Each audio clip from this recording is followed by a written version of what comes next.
नारायण नारायण, हर हर महादेव। आज में एक विशिष्ट व्रत है जिसका आपने नाम भी सुना होगा, चांद्रायण व्रत। चंद्रमा की प्रसन्नता के लिए, अनेक पापों के प्रायश्चित को दूर करने के लिए, क्योंकि हम मनुष्य हैं, विकारों से युक्त हैं, हमसे कभी भी जाने अनजाने में पाप बन जाते हैं। उन सभी का प्रायश्चित करने के लिए हमें व्रत का विधान बताया गया है। ऋषि मुनियों ने, भगवान ने व्रत का विधान बनाया है ताकि हम अपने शरीर को तपाकर, थोड़ा सा कष्ट देकर उस पाप का प्रायश्चित कर सकें। चांद्रायण व्रत बहुत ही महत्वपूर्ण व्रत है जिसे आप सरलता से कर सकते हैं।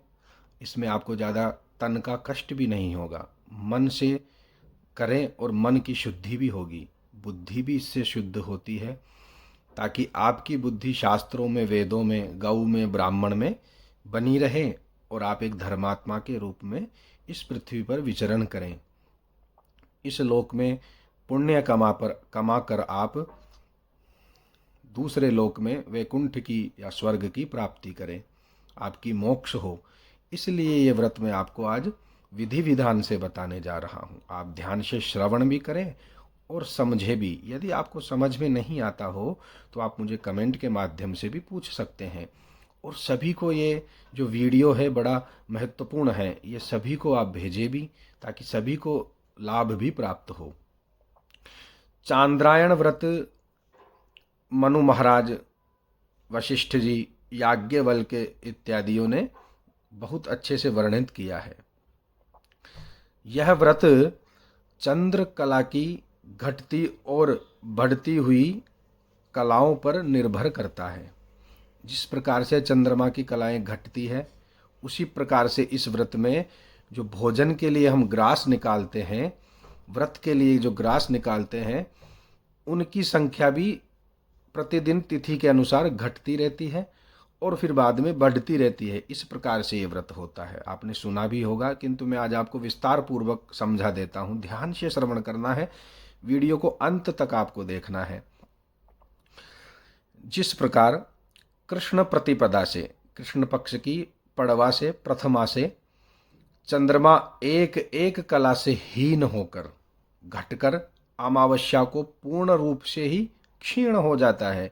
अमावस्या को चंद्रमा दिखाई नहीं देता है और शुक्ल पक्ष की पड़वा से यानी प्रतिपदा से एक एक कला की वृद्धि होकर पूर्णिमा को पुनः वो पूर्ण हो जाता है। पूर्णिमा को पूरा चंद्रमा दिखता है हमें। उसी प्रकार से घटती और बढ़ते क्रम में ये व्रत होता है। अब मैं आपको बता देता हूँ किसी प्रकार से होता है। आपको क्या करना है चांद्रायण व्रत के लिए? कृष्ण पक्ष की प्रतिपदा, कृष्ण पक्ष की प्रतिपदा को आपको एक एक ग्रास घटाकर, यानी प्रतिपदा को आपको 14 ग्रास निकालने हैं। 14 ग्रास गिनकर निकालने में। ग्रास का क्या प्रमाण है? जो भोजन का जो ग्रास होगा आपका व्रत के निमित्त, उसका क्या प्रमाण है? आंवले के बराबर 1 ग्रास होना चाहिए। आंवले के बराबर 1 ग्रास होना चाहिए।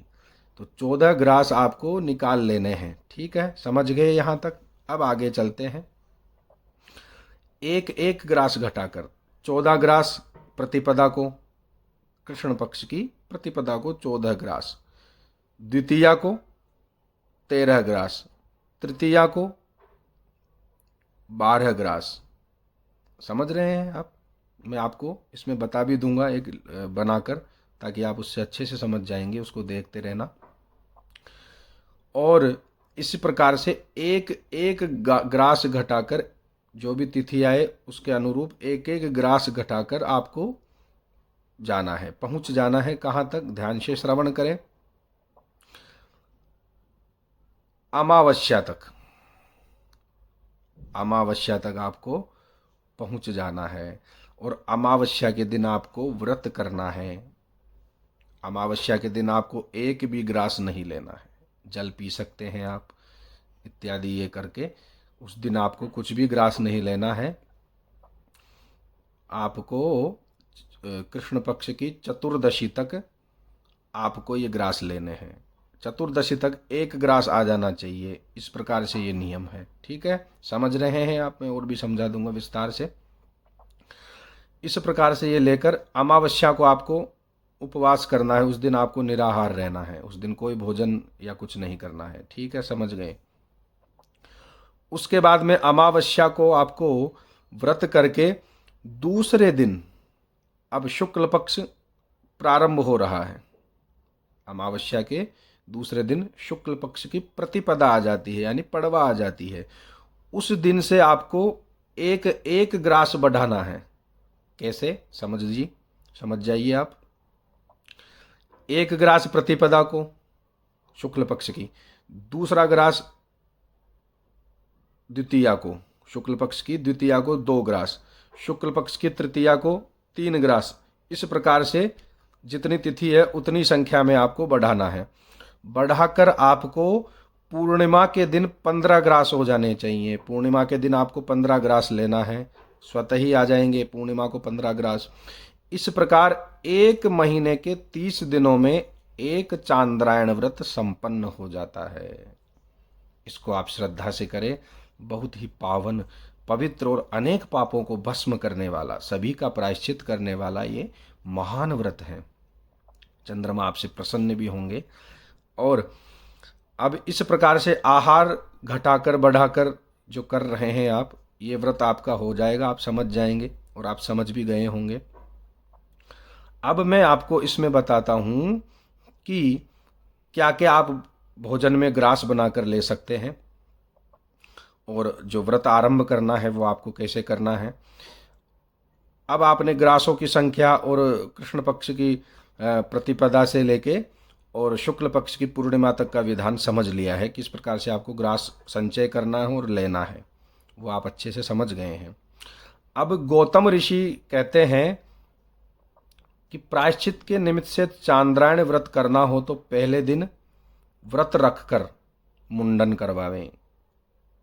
यदि आप मुंडन संभव ना हो तो क्षौर कर्म इत्यादि थोड़ी सी कटिंग, दाढ़ी, शेविंग, कुक्षा, नाखून वगैरह पहले ही काट लेवे, क्योंकि इस 30 दिन तक फिर आपको ऐसा नहीं करना है, जहाँ तक विधान है। ठीक है, व्रत करने से पहले शुद्ध स्नान कर लेवे। पंचामृत से भी स्नान कर सकते हैं, पंचगव्य भी पान कर सकते हैं, पंचगव्य से भी स्नान कर सकते हैं। उसके बाद में अच्छे वस्त्र, धुले हुए वस्त्र पहनकर, सात्विक वस्त्र पहनकर आपको ये व्रत प्रारंभ करना है।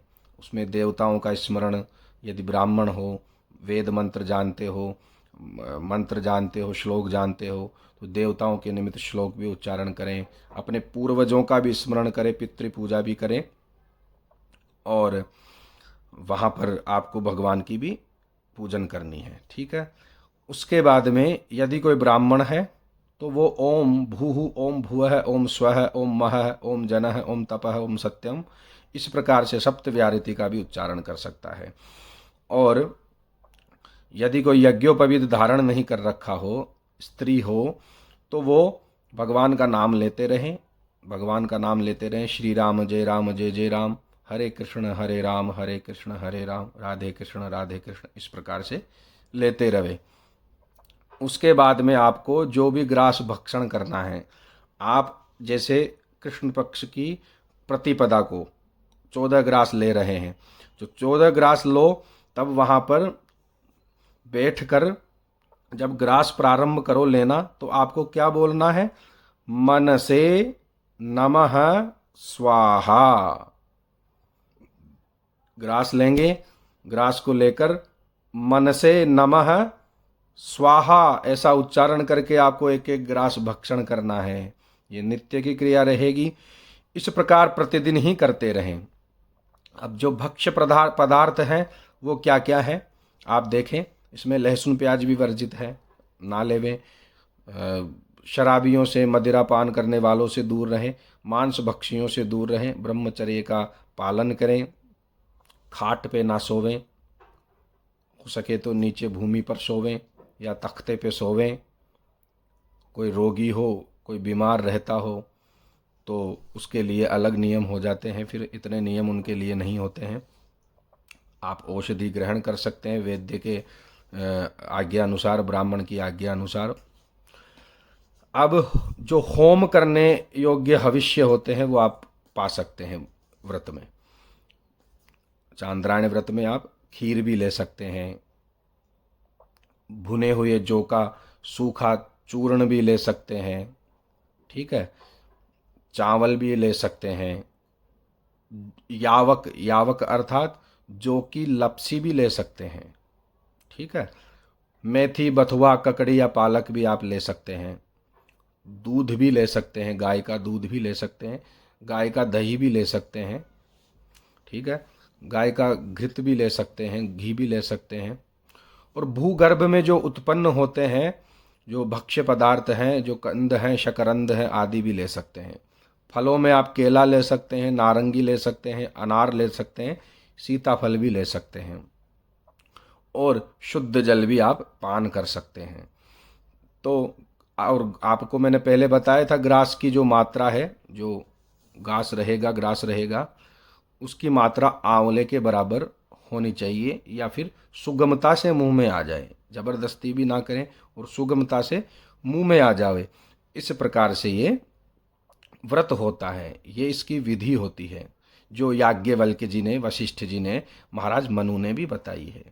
ये सभी भगवान से प्राप्त होती है, और फिर ऋषि मुनि हमारे लिए ये सूत्रों में लिख देते हैं ताकि हम अच्छे से समझ पाएं और इसे विधि विधान से संपन्न कर पाएं।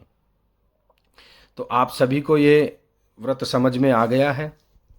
कमेंट भी करें, जिसी को समझ में ना आया हो मैं उसे अच्छे से समझाने का प्रयास पुनः करूँगा, और इस वीडियो को सभी को भेजें ताकि सभी को पता चले। हर हर महादेव, नारायण नारायण। चैनल को सब्सक्राइब भी करें और शेयर भी करें, अपने अपने व्हाट्सएप स्टेटस पर भी लगाएं, सभी ग्रुपों में भी सेंड करें ताकि सभी धर्मात्माओं को ये पता चले, जो पुण्य प्राप्त करना चाहते हैं सभी को पता चले। देखिए, जाने अनजाने में कायिक, वाचिक, मानसिक रूप से हमसे पाप बन जाता है।